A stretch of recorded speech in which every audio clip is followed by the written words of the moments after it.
La Gazette du Togo. L'autre regard de l'actualité togolaise. Oui, messieurs et dames, vous êtes toujours à l'écoute de votre radio. Merci donc Gildas Adjakoto pour la première partie. Oui, voilà, tous les mercredis, vous le savez, nous parlons de santé, mais notre invité de ce matin, il s'agit de Bernard Bokodjen. Avant de lui ouvrir le micro, Gadiel Tchonadi, bonjour. Jean-Charles, bonjour. Alors, santé, éducation, vous êtes dans les kiosques ce mercredi. Santé, prévention, les mauvaises habitudes qui abîment les dents. La dent, donc, c'est... je ne sais pas si c'est un organe ou bien c'est quelque chose que nous avons qui nous protège véritablement et qui est très indispensable pour tous les êtres humains. Mais il y a des habitudes qui sont les mauvaises d'ailleurs et qui abîment les dents. Les dents, bien sûr on peut dire, la dent c'est un organe de notre corps, du corps humain et qui a un certain nombre de fonctions bien précises, notamment broyer les aliments. C'est ça un peu la fonction primaire de la dent. Est-ce que vous voyez? Mais nous avons fait un article ici, nous avons prouvé que la santé des dents est très liée aux autres organes du corps et des organes vitaux, s'il vous plaît. Notamment le cœur, le cerveau, les yeux, les nerfs. Donc si on abîme les dents, si on se comporte mal contre les dents, c'est un problème. On se crée un problème pour tout le corps humain. Alors, la propriété des dents, ou bien la santé des dents passe par deux chemins. D'abord, il faut se brosser les dents chaque jour. Ne pas oublier surtout de brosser les dents le soir avant de se coucher. Maintenant, éviter certaines habitudes. Par exemple, la dernière fois j'étais à une manifestation, il y a un jeune homme, on avait apporté les bouteilles de boisson. Alors, les servants n'étaient pas encore activés à ouvrir ces bouteilles. Alors lui, il a pris sa dent pour ouvrir les bouteilles de boisson et il était fier dedans. Il avait enlevé les capsules de simplement plus de 5 bouteilles. Et ça, ce sont des habitudes qui apportent des problèmes aux dents et qui affectent toute la santé du corps humain. Donc nous avons listé là dans l'article un certain nombre de mauvaises habitudes qui peuvent apporter, qui peuvent abîmer les dents et influencer notre santé. Alors, donc, messieurs et dames, ne faites plus, en tout cas, n'ouvrez plus les capsules de bouteilles ou des boissons avec vos dents. Sinon, c'est très dangereux, ça peut abîmer les dents. Ça casse même des fois les dents. Oui, ça casse des dents. Les gens ont vu leurs dents comme ça s'enlever. pour vouloir faire les gros durs. Eh oui, voilà. C'est pour très mauvais. Démontrer leur capacité et tout, mais finalement, ça a tourné au vinaigre. Voilà. Alors, vous avez parlé également de la sexualité. Les préliminaires précèdent des rapports sexuels satisfaisants. Vraiment, vous l'avez dit. Ben, ça, c'est un article à consommer.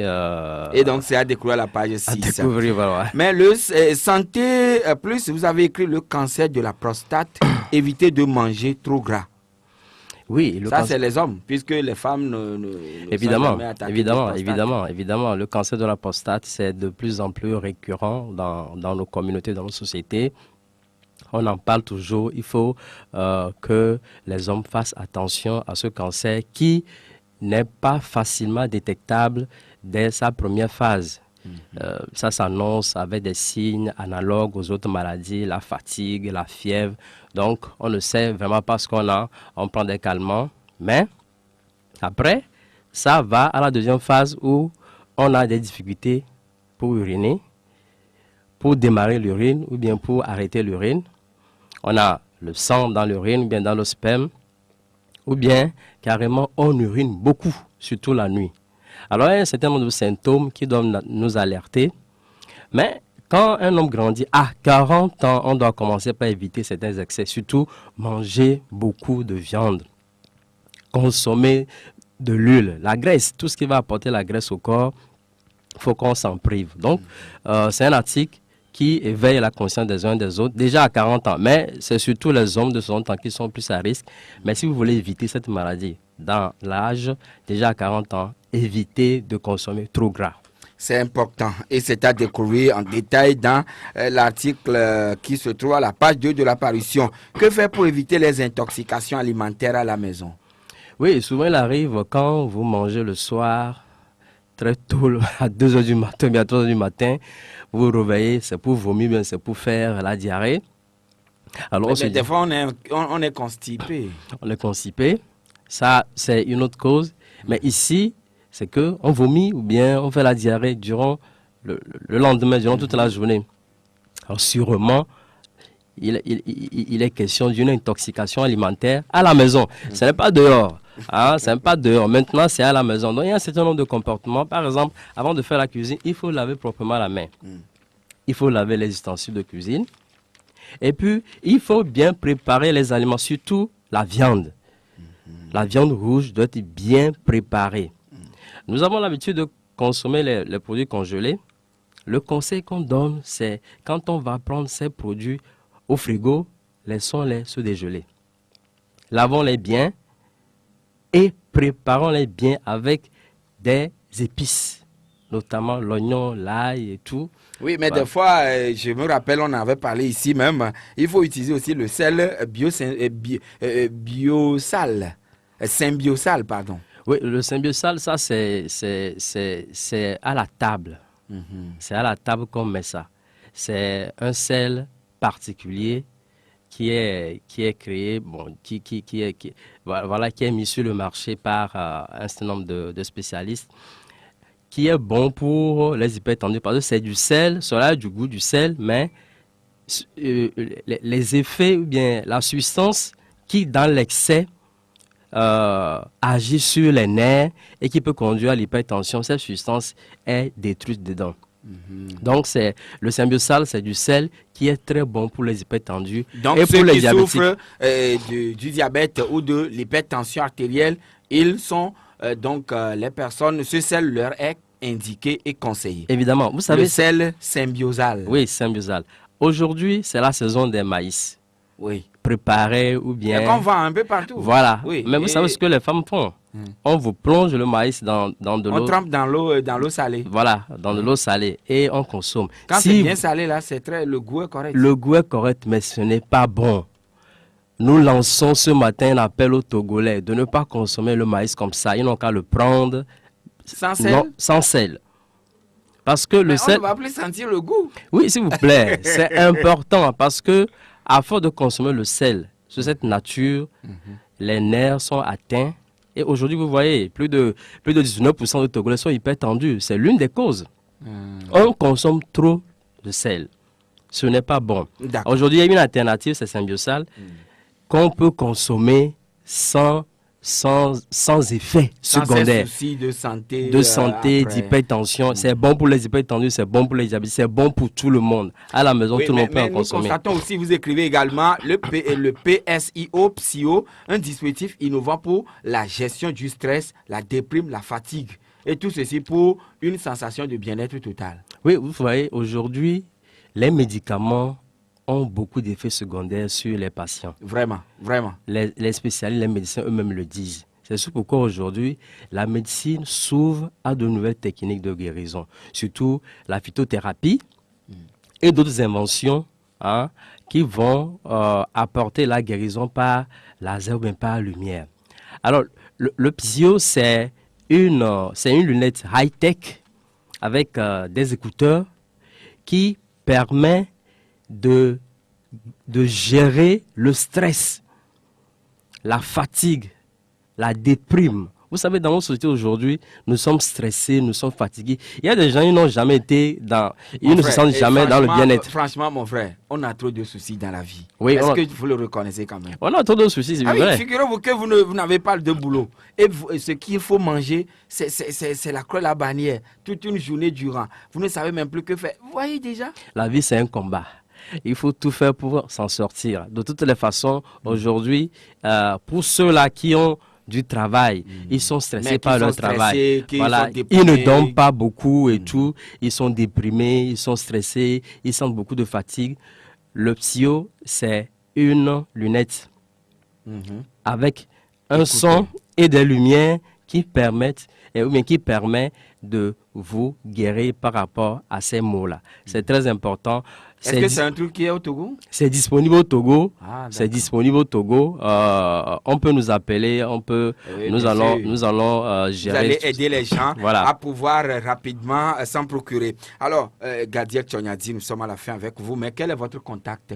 Les gens veulent vous joindre. D'ailleurs, d'aucuns m'ont encore appelé hier, même moi j'ai carrément oublié. Alors, vos numéros, rappelez-les. Le 22 Oui. 39 28 70, le 90 05 09 89, le 97 90 80 57. Encore une fois, pour les auditeurs, s'il vous plaît. Le 22 39 28 70, 90 05 09 89, 97 90 80 57. Voilà, merci. Sinon, le journal est déjà dans les kiosques. Merci, Gadiel Tchonyadi. Oui, bonne journée.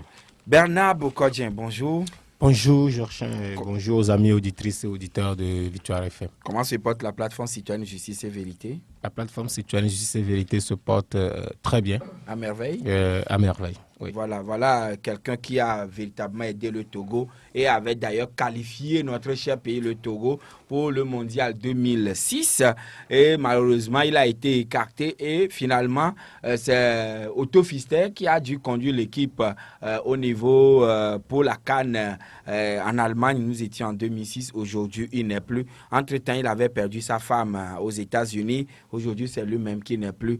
Alors, je pense que c'est un grand homme qui a forgé véritablement les éperviers au Togo et nous devons nous incliner devant sa mémoire. Oui, je pense que nous devons véritablement nous incliner devant sa mémoire. Pas seulement pour ce qu'il a fait pour le Togo. Ce qu'il a fait pour le Togo, c'est vraiment énorme. Vous avez dit, son passage a été vraiment marqué. Et aujourd'hui, quand on cherche des sélectionneurs pour le Togo, tout le monde se dit, allez trouver Keshi ou bien trouver quelqu'un qui a la carrure. Oui. Donc, mais quand vous regardez même le parcours de la personne, en tant que footballeur d'abord, et ce qu'il a apporté au Nigeria et à toute l'Afrique, on se dit que ce n'est pas le Togo seul qui doit s'incliner, mais c'est tout le continent qui doit s'incliner face à la dépouille de cet homme aujourd'hui. Donc, c'est vraiment une tristesse parce qu'on ne s'attendait pas du tout à ça. On n'a pas annoncé une maladie qu'il a mis au lit. Il n'était pas... Sinon, c'est une crise cardiaque qu'il a emporté. Donc, du coup, on annonce cette mort-là. Je pense que c'est vraiment triste. Et connaissant aujourd'hui les nouvelles autorités de la Fédération togolaise de football et tout, je pense qu'ils doivent prendre des initiatives quand même pour pouvoir montrer notre solidarité au peuple nigérien. Et rendre un hommage mérité à cette icône. À cette icône-là, parce qu'il le mérite. Il a apporté dans l'histoire du Togo et au continent africain. Donc, on ne peut pas le laisser passer comme ça. Voilà. Donc, paix à son âme, Stéphane Keshi. Alors, affaire de faux diplômes refait encore surface dans l'administration togolaise. Et voilà, à la délégation spéciale de la préfecture du Golfe. D'ailleurs, ce ne sont pas des élus locaux. Alors, 8 personnes ou 8 agents viennent d'être radiés de la fonction publique par le préfet du Golfe, Melebou, qui s'est longuement expliqué ce matin au micro de Victoire FM.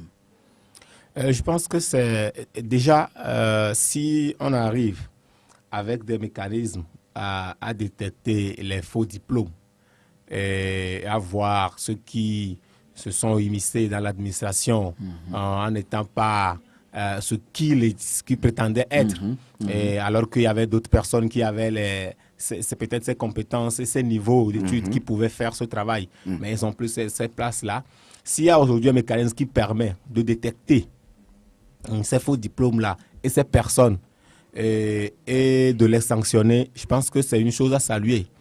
Parce que nous avons toujours déploré la lenteur dans l'administration, nous avons toujours déploré le laxisme, nous avons toujours déploré que l'administration n'est pas au service du citoyen. Voilà. Ce qui fait qu'aujourd'hui, on ne se reconnaît pas dans notre administration. Quand tu te présentes, c'est comme tu es vraiment un étranger. Et avoir une information même, c'est vraiment difficile. Et comprendre le fonctionnement, le rôle que l'administration joue. Tout ça, toutes ces complications sont aussi un peu liées peut-être à ces personnes-là qui ne sont pas à la bonne place. Tu vois? Donc, s'il y a un mécanisme aujourd'hui qui permet de détecter ces faux diplômes-là et de sanctionner les personnes, je pense que c'est une bonne chose, c'est quelque chose à saluer. Ça participe à lutter contre tous les mots que je viens de citer et à rendre notre administration plus performante, plus efficace et au service du citoyen. Maintenant, la méthodologie pour pouvoir aller à ces sanctions-là, C'est ça qui doit être défini, qui doit être clair pour que ces citoyens-là aussi puissent comprendre le pourquoi ça leur arrive aujourd'hui, même si c'est depuis 5 ans, depuis 10 ans, depuis 20 ans que vous êtes là-bas. Si vous n'êtes pas rentré dans l'administration dans de bonnes conditions, même 50 ans, 30 ans après, d'autant plus que vous n'êtes pas encore parti à la retraite, ça peut toujours vous rattraper. Oui, mais là, normalement, il faut trouver si le mécanisme. effectivement vous avez fait faux et usage de faux, on doit vous poursuivre pour que vous puissiez rembourser donc, ce que l'État vous a payé. Il faut que ce mécanisme-là aussi soit bien huilé et que ceux qui sont dans cette situation comprennent qu'on ne s'en prend pas à eux aujourd'hui pour une situation donnée, mais c'est par rapport à leur acte posé de par le passé. En s'introduisant dans l'administration avec un faux diplôme, c'est ça qui les rattrape aujourd'hui et assumer ce qui va leur arriver. En tout cas, donc, nous attendons de voir que cela soit le cas également dans d'autres administrations, dans d'autres secteurs d'activité du pays, que ce ne soit pas seulement au niveau de la préfecture du Golfe. Sinon, il y en a plein. Entre-temps, on avait voulu faire ces reconnaissances, etc., mais Dieu sait si cela aboutit. Mais aujourd'hui, on parle de la réforme administrative. Il faut quand même que cela aille au bout. En tout cas, demain jeudi, la plateforme citoyenne Justice et Vérité, en collaboration avec l'initiative Baromètre du CACIT, vous organisez une conférence publique qui est placée sous le thème Réforme politique, décentralisation et réconciliation nationale. Mais avant de parler de cela, je m'avais posé la question de savoir la limitation de mandat présidentiel. Est-ce que c'est une nécessité pour notre cher pays, le Togo? Merci Georgien de commencer par cette question qui à chaque fois revient dans les débats quand on parle de réforme ou bien de toute action qui devait amener à l'alternance ou bien le socle de la démocratie. Donc, dans un pays qui se dit démocratique, où l'état de droit doit être le fondement de notre société, où on aspire à ce qu'il y ait alternance au pouvoir, parce que cette alternance-là, c'est ça qui aussi est l'un des piliers qui fait croire, ou bien qui nous fait avancer vers cette démocratie-là. Je pense que l'alternance au pouvoir est vraiment fondamentale. Et cette alternance-là est facilitée par la limitation du mandat présidentiel. Imaginez que le mandat est limité. L'alternance est fille de limitation de mandat. C'est clair. C'est que si on ne limite pas le mandat présidentiel, ça voudrait dire que vous avez une personne qui a la possibilité d'être au pouvoir pendant 20 ans, 30 ans, 50 ans. Il peut bien faire, il peut bien conduire les choses, mais à un moment donné, ça va devenir redondant. À un moment donné, une sorte de routine qui, à un moment donné, les gens ne vont plus voir ces créativités-là. Où est-ce qu'on nous amène? Et d'autant plus qu'aujourd'hui, nous avons sur la classe politique togolaise le problème là qui nous amène même à ce débat dont nous allons parler aujourd'hui, où la décentralisation, les élections locales, la dernière fois que le Togo l'a connu, il y a 30 ans. Oui. Et ça veut dire que le débat politique n'est pas au niveau local, au niveau du Togo. Quand on fait le débat politique, c'est toujours au niveau national. Tout ce qui est visé, c'est le fauteuil présidentiel. À partir de ce moment-là, où il n'y a pas limitation de mandat et qu'il n'y a pas possibilité qu'il y ait d'autres figures au niveau de ce fauteuil-là, vous allez voir qu'on aurait toujours une situation crispée. Et c'est le cas du Togo aujourd'hui. On aurait toujours une situation sociopolitique qui serait tendue. Parce qu'il n'y a pas d'ouverture qui amène une autre personne. Même si la personne serait de la majorité qui va partir, c'est aussi une alternance, c'est une possibilité. Est-ce que vous voyez? Aujourd'hui, c'est le président Faure Gnassingbé que nous avons au pouvoir. Rien ne nous garantit avec la condition actuelle qu'en 2020, il y aura une autre personne. Même si cette personne vient d'unir encore, c'est une alternance aussi. Les tests ne l'ont pas encore confirmé. Est-ce que vous voyez justement? Donc c'est pourquoi c'est très très très important d'avoir dans la Constitution la limitation de mandat. De dire que vous avez la possibilité de faire tel mandat et c'est fini. Et vous partez, quelle que soit votre qualité, votre compétence. Quand vous allez partir, on va avoir d'autres personnes. Peut-être la personne va faire un an à tergiverser, mais elle va après se retrouver et avancer. Une période, cette personne aussi va partir. Personne n'est né président. Est-ce que vous voyez? Le président, on le devient. Avec la bénédiction du peuple. Avec tout ce qu'il y a comme défis auxquels on doit faire face, avec tout ce qu'il y a comme acteurs avec lesquels on doit travailler.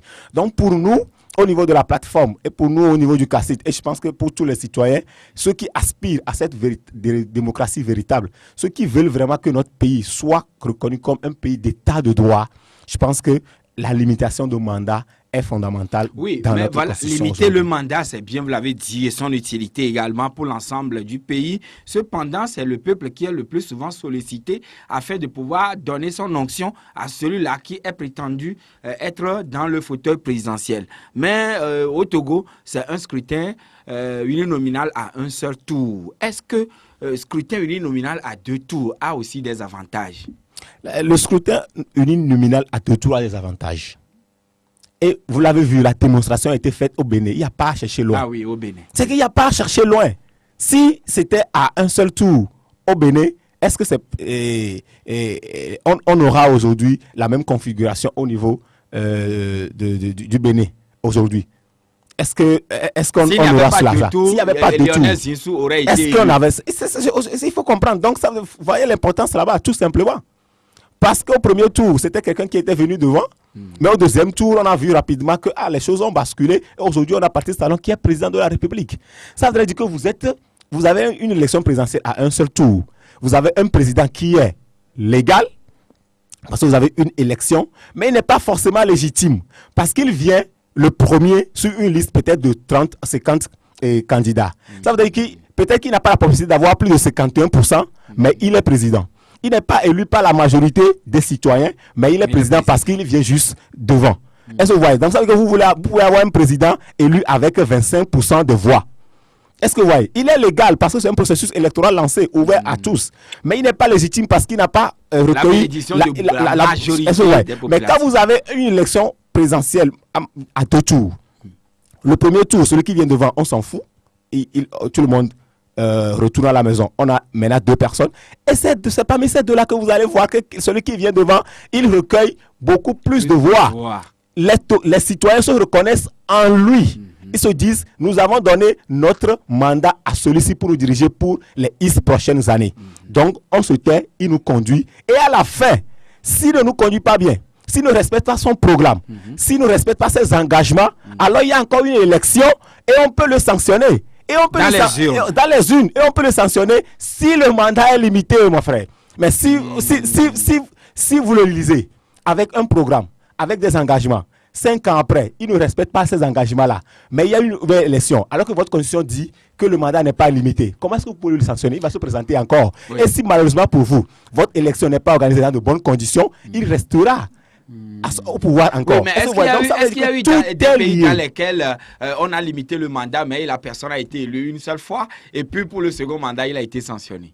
Est-ce qu'il y a des pays dans lesquels ces genres de situations sont possibles? Non, je pense que sur le coup, si on fait le tour, on va forcément trouver. Quand vous prenez, en France. Quand vous prenez Nicolas Sarkozy, voilà. Ça lui est arrivé. Il n'a pas pu avoir le deuxième mandat. Regardez comment il était arrivé au pouvoir. Oui. Avec c'est pas tout un dynamisme, avec l'enthousiasme des Français. Quand il remplaçait Jacques Chirac. Jacques Chirac à l'époque. Mais un mandat après, il n'est plus là. Parce qu'à un moment donné, ils se sont dit qu'on ne se retrouve plus dans ce qu'il fait. Même au Bénin d'à côté, Nicéphore Dieudonné Soglo avait aussi été sanctionné au deuxième mandat. Ça nous donne encore la certitude que c'est le peuple qui a le pouvoir. Mais ce peuple ne peut jouir que de ce pouvoir-là si le cadre légal et institutionnel qui lui permet de pouvoir le jouir est vraiment bien.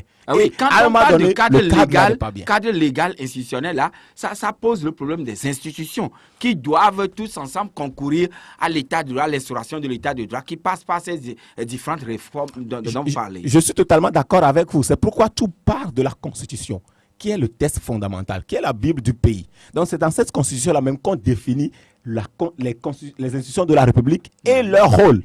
Est-ce que vous voyez? Donc si la Constitution déjà, elle n'est pas déjà bien, elle ne montre pas l'aspiration du peuple à un moment donné, déjà le problème est faussé dès le départ.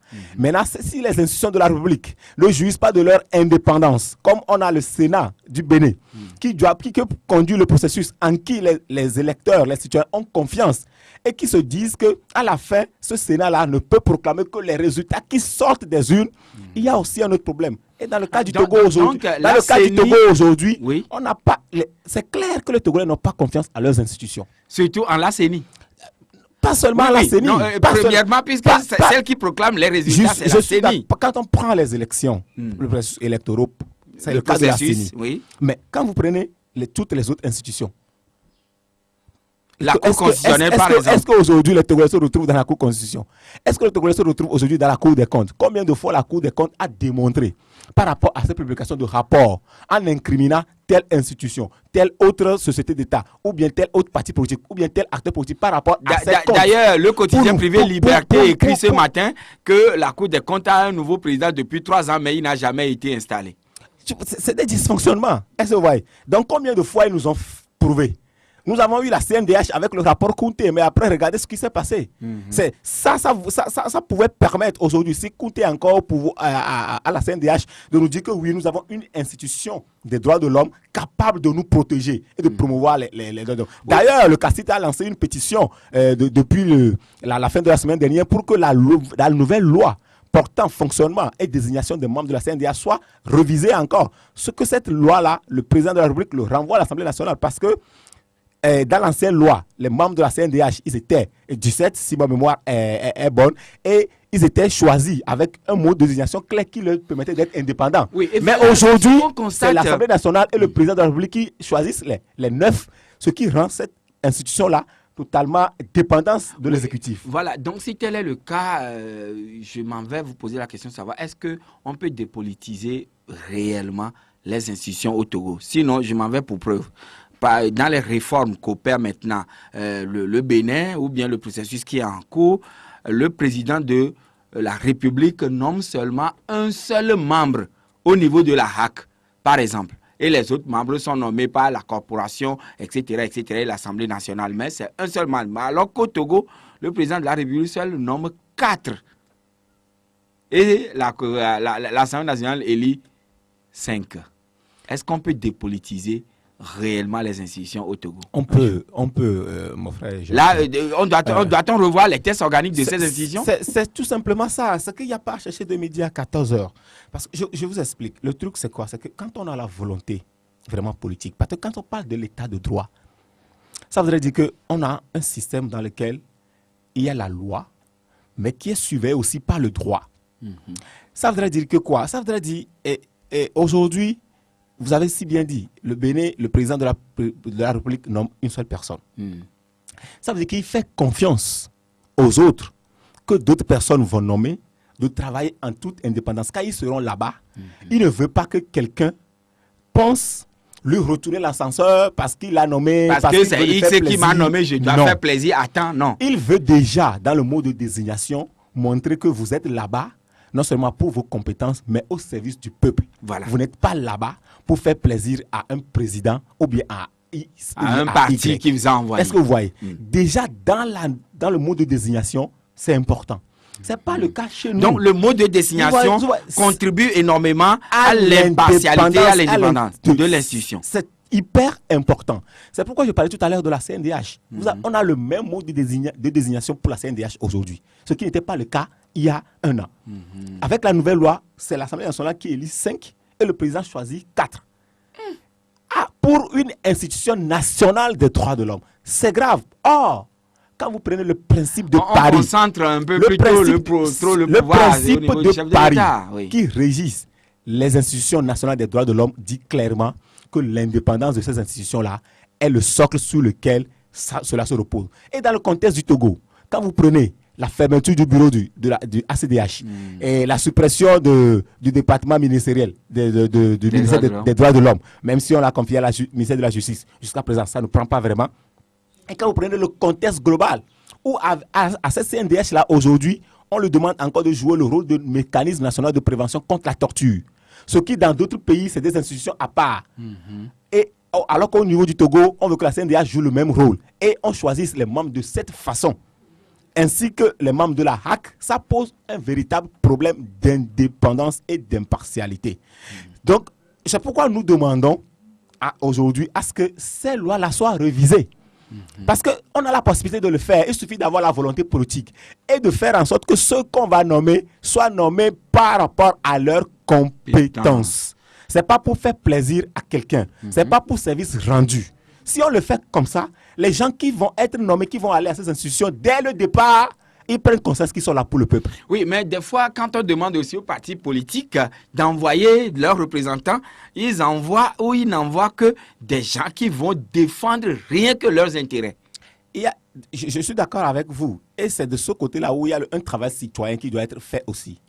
C'est ce qu'on voit notamment au niveau de la CENI, ce qui est très criard. Oui. Quand vous êtes d'un parti politique, à partir du moment où vous rentrez dans une institution de la République, Et vous prêtez serment vous d'ailleurs. travaillez pour le pays. Vous n'êtes pas là comme agent de parti politique. Vous n'êtes pas là pour voir ce qui se passe là-bas et rapporter au parti politique pour dire c'est l'intérêt du parti d'abord. Non. Si cela arrange le pays, mais ça ne va pas dans l'intérêt de votre parti, c'est ce qui va pour le pays qu'on choisit. C'est ce qui va pour le pays, c'est pour ça qu'on l'opte. Parce que vous êtes là, vous représentez tout le peuple. Vous êtes là, vous êtes payé sur le dos de contribuables. Tout votre fonctionnement là-bas, c'est les citoyens qui le payent. Alors vous ne pouvez pas mettre devant l'intérêt de votre parti politique. Donc aujourd'hui aussi, on ne se départit pas de là. Moi, je vous dis, il y a même dans des pays où le président vous nomme, mais à partir du jour où vous nomme, vous le dites, mais monsieur le président, je vous remercie de m'avoir fait confiance, mais à partir d'aujourd'hui, je travaille pour le pays. Et non pour vous. Et puis non pour vous. Ça vient de vous. Ça vient de vous, de votre capacité à pouvoir diriger aussi. Est-ce que vous voyez? Mais si vous-même, vous êtes là, vous ne savez pas pourquoi on vous nomme. Vous ne savez même pas si vous avez les compétences pour ce poste. Et du jour au lendemain, vous vous retrouvez là-bas, vous pensez que vous êtes redevable à un président ou bien à un parti politique.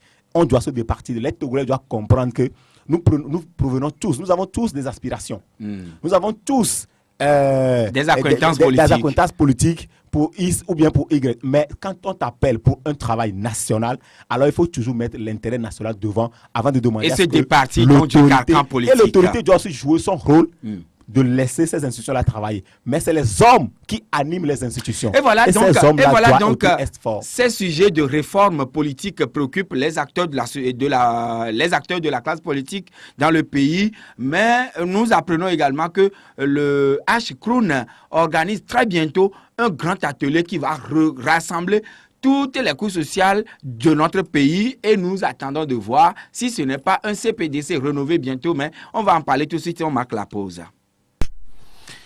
Vous êtes toujours à l'écoute de votre radio Victoire FM et notre invité de ce matin, c'est Bernard Abokodjian qui est le secrétaire administratif adjoint donc de la plateforme citoyenne Justice et Vérité. Alors Bernard, nous avons appris et nous le savons bien que le Bénin, son président, le nouveau d'ailleurs, qui je pense bien va boucler très bientôt son 100e jour. Alors il a déjà annoncé que dès qu'il sera au pouvoir, il va opérer des réformes très sérieuses et aussitôt le pouvoir a pris, il a déclenché. Aujourd'hui, le test est en étude à la commission de loi à l'Assemblée nationale. Est-ce que c'est ce que notre commission installée par le chef de l'État depuis 2013 qui aurait poussé la commission que préside Mme Awa Nana a pensé maintenant organiser un atelier pour réfléchir par rapport aux réformes? Je pense que par rapport à l'initiative du H-Kroon, d'organiser un atelier national sur les réformes, il faut voir le fondement dans les recommandations de la CVJR.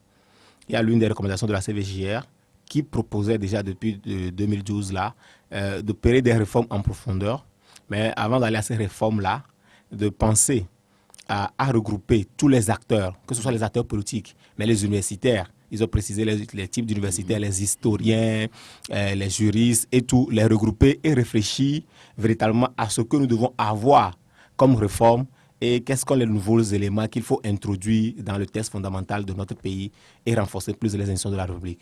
Je pense que ça a tellement traîné.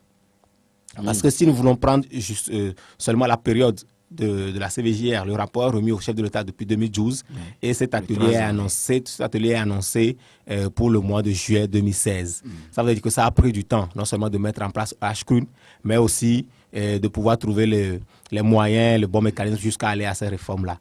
Donc je pense que nous ne pouvons qu'attendre à ce que cet atelier-là puisse accoucher de bonnes choses pour nous permettre véritablement d'aller à ces réformes. Quand vous comparez ça avec le cas du Bénin, c'est vraiment édifiant parce qu'au Bénin, vous avez vu que c'est le président Patrice Talon qui a dit « je veux ça, ça, ça, ça » avec des idées claires.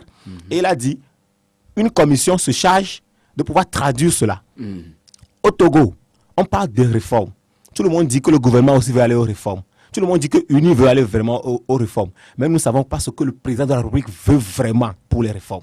Est-ce que vous voyez la différence? C'est-à-dire ce que le président veut, quelle réforme le président veut opérer. Justement, ça voudrait dire qu'au Bénin, quand Patrice Talon a pris le pouvoir, il a dit que c'est un mandat unique. Il a dit, je veux ça, je veux ça, je veux ça. Je veux qu'on fasse ça, parce que c'est bon pour le pays. Et il a dit, la commission travaille sur ça. Ça veut dire que déjà, lui, il donne la directive en même temps. En tant que président de la République, ça a du poids toujours. C'est pourquoi au niveau du cas du Togo... Ça a orienté d'ailleurs les travaux au niveau de la commission mise en place par le Bénin. Quand le président de la République du Togo ne se prononce pas sur véritablement ce que lui, il veut, là où il veut que le Togo puisse aller, et tout ça là, ça constitue aussi un ordi, ça constitue aussi un blocage. Il voudra que les acteurs décident pour lui proposer. Les acteurs peuvent décider, les acteurs peuvent proposer, mais il faudrait que le président de la République donne l'orientation. C'est toujours important. Pourquoi il donne les orientations au Premier ministre? Pourquoi le Premier ministre fait une déclaration de politique générale pour que les ministres puissent jouer leur rôle? Ça veut dire que c'est important là-haut. Si là-haut ne donne pas la directive, comment est-ce que vous voulez que le bas puisse suivre? Est-ce que vous voyez? Alors, donc, à un moment donné, ça nous a manqué. Ça nous a manqué. Donc, moi, j'attends à ce que cet atelier-là initié par HK puisse donner véritablement de bons résultats et que le président s'engage lui-même à aller à ces réformes tant attendues depuis des années. Au niveau de la plateforme citoyenne Justice et Vérité, avec collaboration avec l'initiative Afro-Baromètre, l'initiative Baromètre, voilà. Vous organisez une conférence publique demain, placée également sur le thème réforme politique, décentralisation et réconciliation nationale. Pourquoi cela?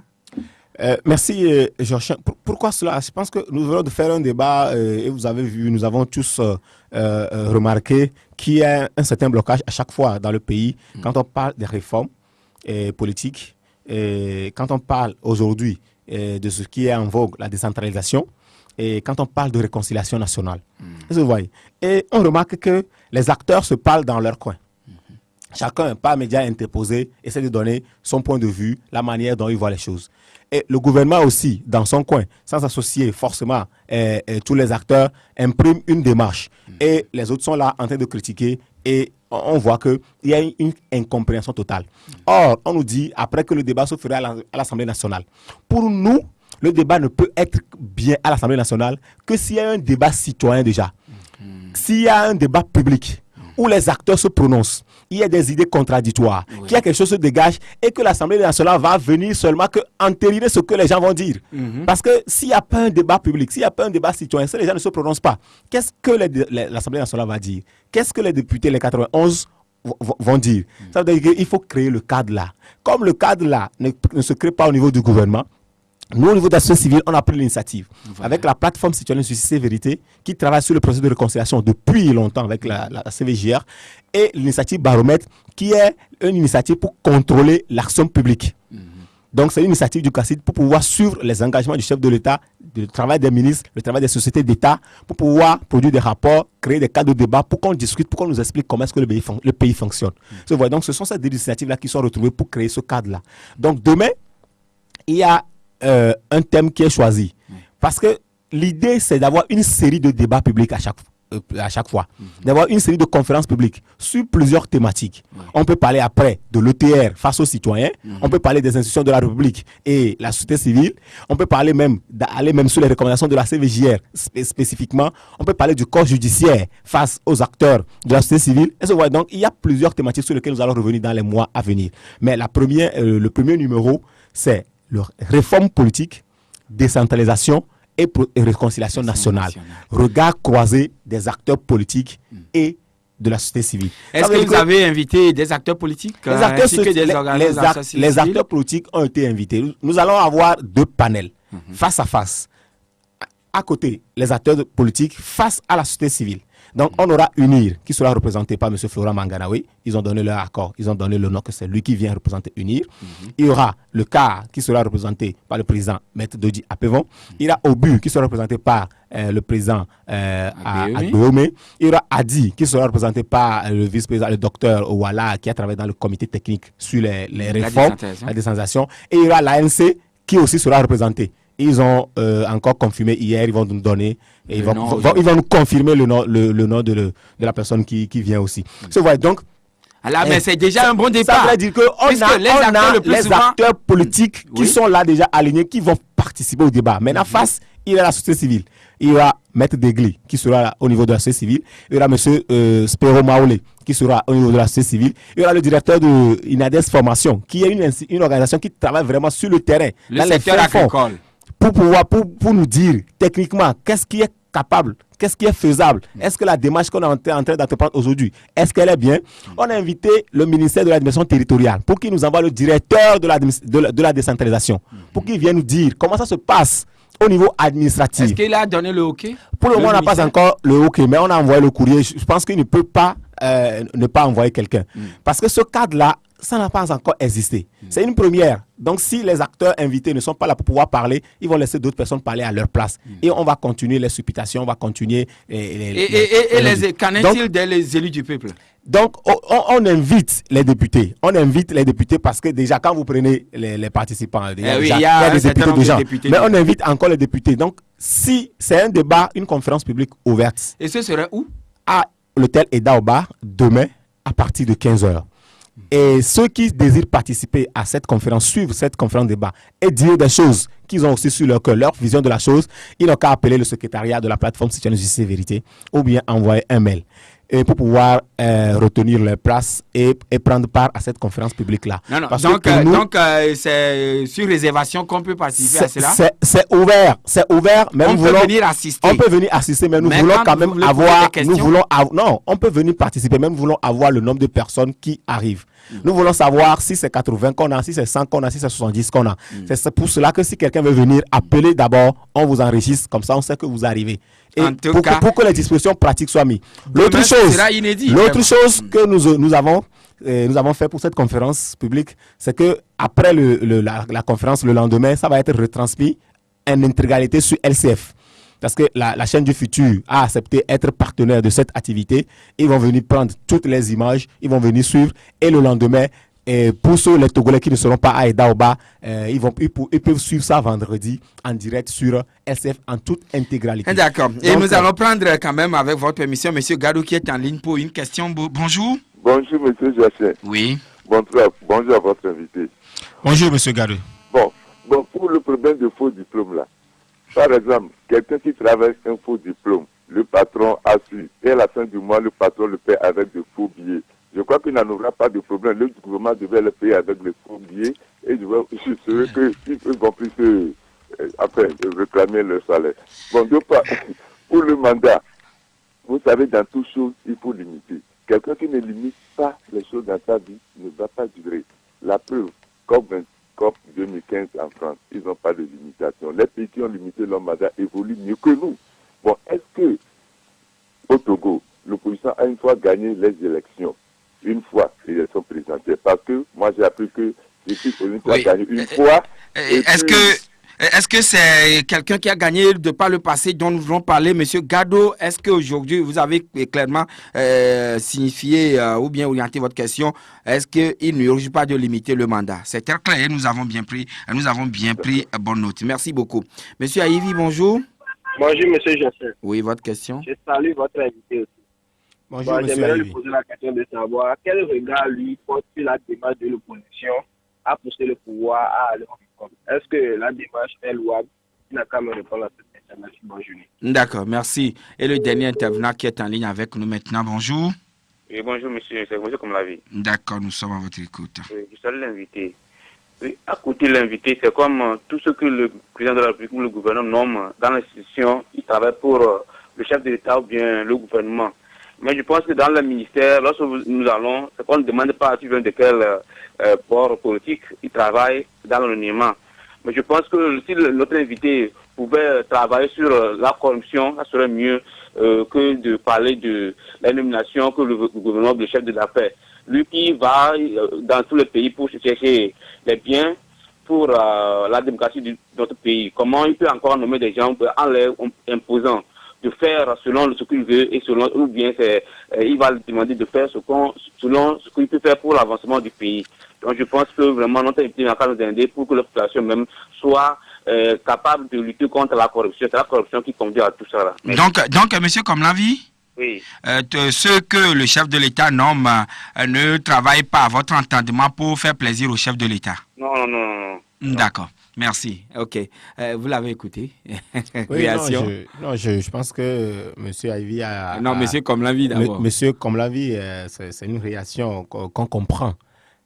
Mais quand on voit les institutions de la République qui doivent travailler en toute impartialité, en toute indépendance, le premier facteur qu'il faut voir, bien, l'un des facteurs fondamentaux qu'il faut voir, c'est comment est-ce que ces membres-là sont désignés. Le mode de désignation. Le mode de désignation, pour qu'ils ne soient pas obligés ou bien d'être reconnaissants. Nous avons vu dans ce pays une présidente d'une institution de la République qui était présent lors d'une campagne d'un candidat à l'élection présidentielle. C'est quelque chose qui n'est pas normal. Est-ce que vous voyez ça? Ce n'est pas normal. Une institution de la République ne peut pas avoir son président sur le terrain lors des campagnes. Il est dans son coin, il suit, parce qu'à la fin, il aura à se prononcer. Nous avons vu dans ce pays un président d'une institution, après la victoire du candidat, a sorti le foulard blanc pour danser. Nous avons vu des responsables d'institutions dans ce pays qui ont fait marche de soutien au chef de l'État, ou disons au président. C'est des choses qui ne sont pas normales. C'est pourquoi nous appelons à ce que ces institutions-là retrouvent leur indépendance. Nous avons vu une présidente d'une institution de la République dans ce pays qui a déclaré que l'accord politique global est caduque. C'est des choses qui ne participent pas à ce que le débat politique, qui ne participe pas à ce que l'état de droit, qui ne participe pas à ce que la démocratie que nous aspirons puisse être effective. Donc ce que nous disons, oui, mais il faut reconnaître quand même que le chef de l'État ne leur force pas la main. Justement, c'est pourquoi nous disons cela. C'est pourquoi nous disons cela, pour que les gens ne se sentent pas obligés de le servir. Il ne faut pas qu'il soit obligé lui aussi de les nommer. Pourquoi? Il n'a qu'à prendre d'autres mécanismes. Mais quand même, le chef de l'État aura son mot à dire.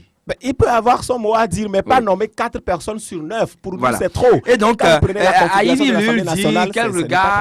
lui dit quel regard portez-vous sur les manifestations de l'opposition pour pousser le gouvernement à opérer les réformes? Non, je pense que par rapport à cette question de réforme, nous l'avons dit, nous le réclamons depuis très longtemps. Et les acteurs, chaque acteur utilise la méthode qu'il pense être la meilleure pour pouvoir aboutir à ces réformes-là. Donc, l'opposition aujourd'hui a choisi une méthode. Les acteurs de la société civile, depuis longtemps aussi, poussent pour ces réformes-là. Nous aussi, nous avons opté pour notre méthode. Donc, il y a une certaine complémentarité. L'essentiel est que tout cela aboutisse pour l'intérêt national. On n'a pas à juger à ce qu'aujourd'hui, est-ce que ça là c'est bon? La démarche dans l'ensemble, est-ce qu'elle nous permet d'aboutir à ces réformes-là, ou bien que ce processus de décentralisation soit effectif demain? C'est ça qu'on doit réfléchir. C'est pourquoi nous créons les cadres. Pour que quand les gens individuellement vont utiliser leur méthode, il faut quand même qu'il y ait un cadre dans lequel on se parle, qu'on se dise ce que nous voulons, pour que les citoyens aussi puissent mieux comprendre. C'est pourquoi nous initions cette conférence-là demain, pour que ces acteurs politiques-là viennent ensemble. Et c'est une conférence ouverte à tout le monde. Même M. Garo lui trouve sans commentaire. Il trouve quand même que pour ceux qui détiennent de faux diplômes et qui sont dans l'administration publique, il faut qu'on leur paye avec de faux billets. Et comme ça, eux-mêmes, ils vont se ranger dans les placards. C'est sans commentaire. Votre mot de fin? Notre mot de fin, c'est pour dire que ceux qui désirent participer à cette conférence publique, appellent le secrétariat de la plateforme au 22 36 00 84 et pour pouvoir réserver votre place, ou bien au 91 92 31 87. Appelez, comme ça on vous réserve une place. Vous pouvez participer à cette conférence, poser des questions comme vous voulez. C'est de jeudi de 15h à 17h à l'hôtel Edaoba. Demain jeudi de 15h à 17h à l'hôtel Edaoba, les numéros 22 36 00 84 ou bien 91 92 31 87. Et demain jeudi également, le chef de l'État fort Issa Zimna Singbe est attendu à Berlin où il va rencontrer les premières autorités donc de ce pays, Madame Angela Merkel, toujours pour le bien de notre pays, le Togo. C'est fini pour aujourd'hui et bonne journée à toutes et à tous. La Gazette du Togo. L'autre regard de l'actualité togolaise. Rejoignez-nous sur le www.lagazettedutogo.com ou encore sur nos comptes Twitter, Facebook et YouTube. Pour nous soutenir, merci de nous contacter à l'adresse suivante: contact@lagazettedutogo.com.